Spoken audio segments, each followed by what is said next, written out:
Get started.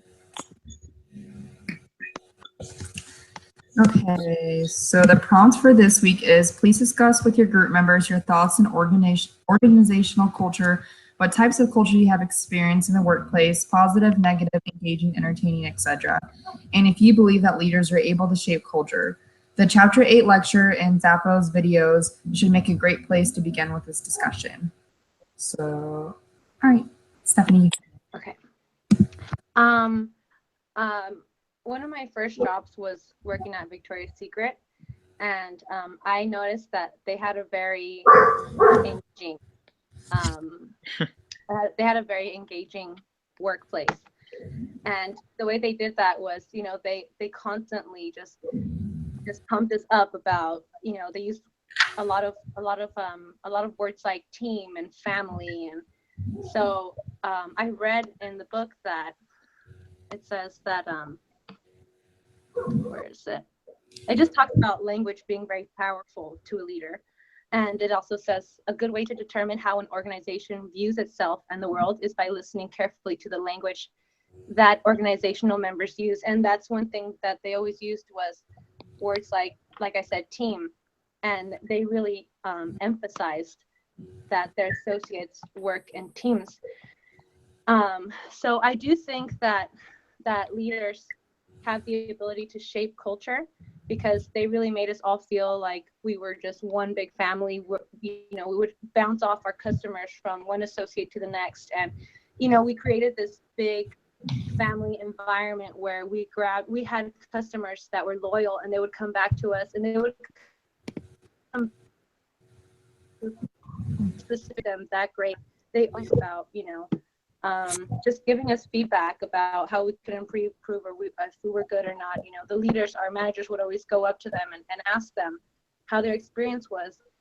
At least the Victoria's Secret and that I worked at, they were very engaging towards customers, and they just really made it work and flow very easily, very smoothly. So I do think that leaders have the ability to shape culture, especially in an organization. Awesome. Good. Sorry, I was going to say something, but the dog keeps barking and I have to stop. Okay. But no, All right. So first of all, Zappos seems like an awesome company to work for and has a very unifying structure, putting focus on team happiness and morale. It's apparent that Tony Hsieh, the CEO, has made a point of creating a fun environment for his employees, which is a great way to bring people together and stay both focused and excited on a common goal. I agree that company culture is extremely important for the success of a company. I believe in the statement, get the culture right and the brand success will follow. Also, that work-life integration has the power to create a more enjoyable work experience, and an open room group setting is much more collaborative than an office separation environment. The company I currently work for has a very inclusive and positive setting. We make time for group tea time during most weekdays and place a high importance on team building activities. We go to Catalina every summer as a team just to have fun and get to know one another on a personal level. There's definitely never a dull moment within our office, and I believe that it has a lot to do with our CEO's vision for our company culture. He is always looking for ways to create a healthy team and appreciates and encourages our input on company decisions and creative direction. We all work in an open office environment and have a free-floating swing next to our work area. It might sound crazy, but it's like a gravity suspension leather swing that you can lean back in, and like all your limbs are supported, and it's like meant for, just kind of helping with like a creative like process, like if you need to brainstorm on something. So it's pretty cool. Last year we had an in-office yoga instructor, which was an amazing treat. Overall, our company culture is focused on creating a positive and fun environment, which makes everyone look forward to going to work each day. That's awesome. That's really awesome. It's cool. It's different. Like, it's a startup company, so it's small. We work in downtown LA, in the warehouse district. So it's like yeah, all open. It's cool. It's It was awesome. really cool. It's so LA. What? I It's very agree. Los Angeles. I'm from Los Angeles. It's very Los Angeles. Totally LA. I agree. Sorry, I was just wanting my sister to come get her dog real quick. He's annoying.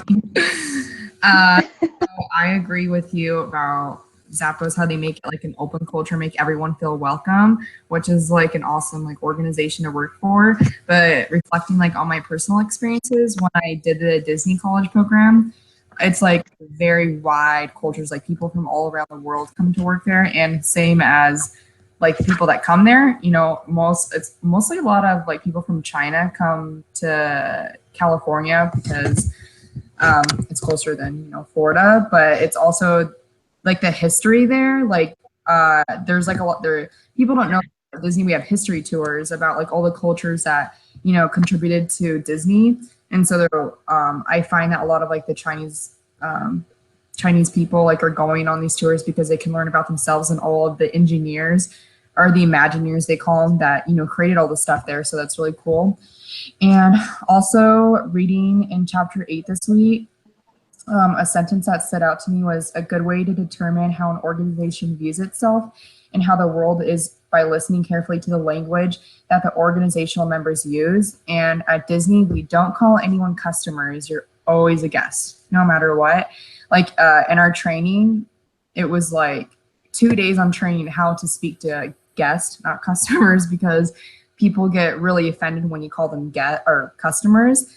And we also don't point. We use like the 2 fingers because I don't know what culture it is, but there's a culture where pointing is like flipping someone off basically. And I don't know where it was. I can't remember.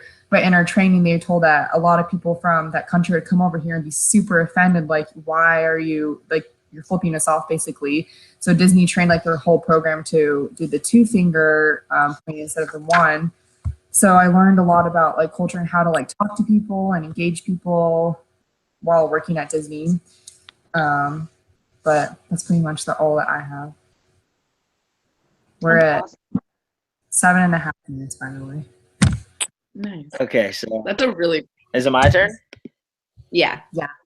So I'll ramble on for a couple minutes. No, I don't know.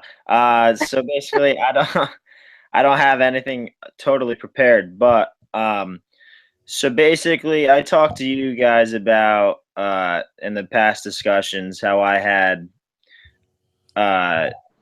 2 starting jobs where I was doing catering and delivering, and then I started this landscaping business, which I talked to you guys about on Sunday. But I'm going to talk to you guys about my first 2 jobs, which led up to my landscaping, which I think I experienced a lot of negative, like kind of a negative culture and negative leadership in these 2 jobs that I had that forced me to want to be like an entrepreneur. But basically, my first job, I was working in this Italian restaurant, and basically the owner, the chef, the manager, they're all very mean. And it was my first job. I was 17 years old, and you know, there was no talk about teamwork. There was no talk about, you know, let's get this done together. It was kind of like if I screwed up, it was on me. And, you know, a funny, like they would have me, they'd feed us when we were there, and they would feed a lot of the employees. And, you know, I was only 17 years old, and sometimes the chef wouldn't offer to give me dinner if, you know, if I was messed up that night or anything like that. So, you know, I feel like I kind of got a negative, you know, experience from working with them. And then I moved on to my second job, and it's kind of the same thing. And these are, you know, people that were Arabian trying to run an Italian restaurant. And not that that's a big deal, but I don't know, they were just very like flawed in how they ran their business. And it kind of, you know, showed me an experience of how not to run a business, I guess.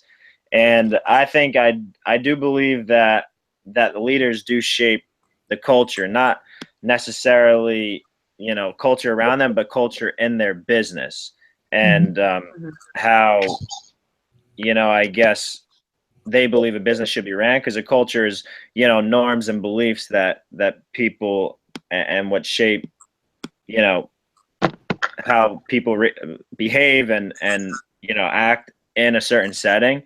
And I think my first 2 jobs taught me how not to run a business, I guess.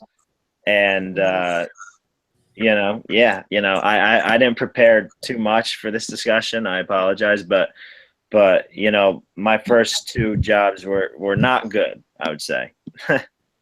but good learning experiences. Yes. And I'm an entrepreneur, so I like being a leader, and kind of how I did my landscaping was the opposite of that, and kind of engaging in positive leadership style. So That's super cool. Yeah. I know my dad's boyfriend owns a restaurant in Connecticut, and he just started it out actually a month or so ago. And everyone because he's Italian, his accent's very strong.